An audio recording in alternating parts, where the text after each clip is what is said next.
Hey everybody, this is Dennis Huxley from Uncut Stones Ministries.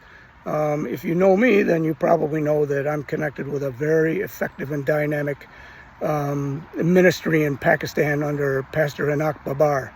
And I want to tell you this story that occurred when I was there this past month. Pastor Babar got a call or was contacted by this remote village saying, please come and preach the gospel to us. That's actually something that happens quite regularly over there.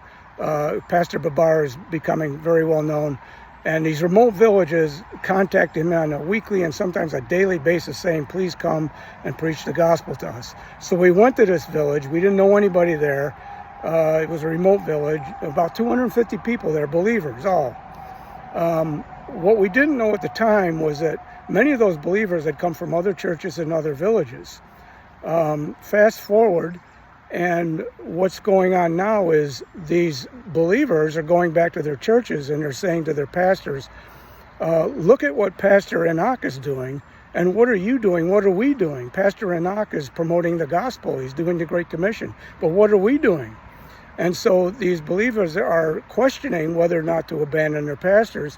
And Brother Enoch, of course, is saying, no, we're not going to abandon the pastors. We're going to train the pastors.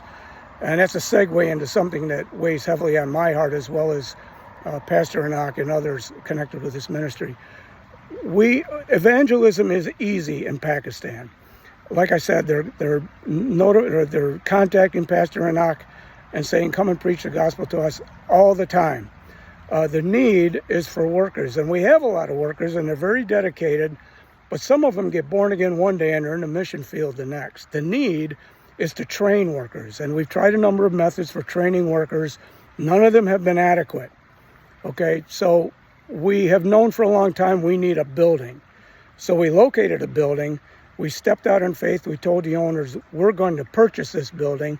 The only means we have for purchasing a building is faith, and we're trusting God because the need is great. We know that He wants this to go forward, and the only way it goes forward is if we train workers.